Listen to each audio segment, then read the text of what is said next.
Hello, my name is Paul Pliska, and today we're going to examine the fear of choking and how it can be treated using virtual reality exposure therapy.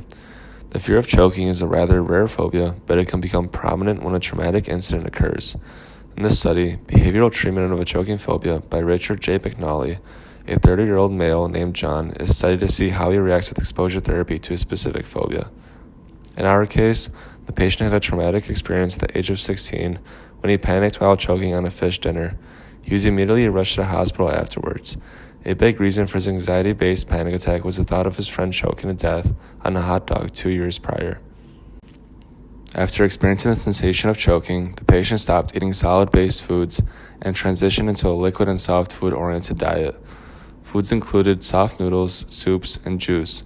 The patient's phobia never extinguished and was still suffering from the condition 14 years later at the age of 30. When arriving at the clinic, the patient reported having about 3 to 4 panic attacks a week in the past 6 months. His weight dropped from 185 pounds to 140 in the past 6 months as well. Several self-report instruments were used before, during, and 6 months after the treatment. Self-report instruments used were the Beck Depression Inventory, a fear questionnaire, and 3 scales designed to measure the fear of anxiety. Also, prior to the treatment, John stated that while he felt anxious, he estimated his chances of choking at approximately 99%. In the first part of the treatment, the patient was placed in a virtual environment where he would be watching people eat regular food, but he wouldn't be eating it itself. We want the patient to familiarize himself with a safe environment when eating food, and that the chances of a person choking are very slim on a daily scenario.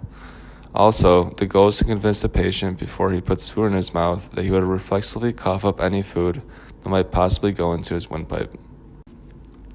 4 types of food were chosen for this experiment. In sessions 1 and 2, the patient would be eating bread. In sessions 3 and 4, the patient would be eating potato chips. In session 5, the patient would be eating a hamburger. And to finish the sessions, the patient would eat a bacon, lettuce, tomato sandwich.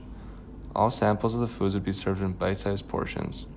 The reason the food is served in bite-sized portions is for the patient not to feel anxious when taking bites, but also for the therapist to count how many times it takes the patient to bite the food before he actually swallows. While conducting pre-trials with the patient, the therapist noticed it took the patient about 90 bites before swallowing food on average. The 6 sessions were spread out through 9 weeks, with each session lasting from 45 to 90 minutes. During the sessions, John was told by the therapist to do self-reports of anxiety by using a 1 through 3 rating scale approximately every 5 minutes during a session.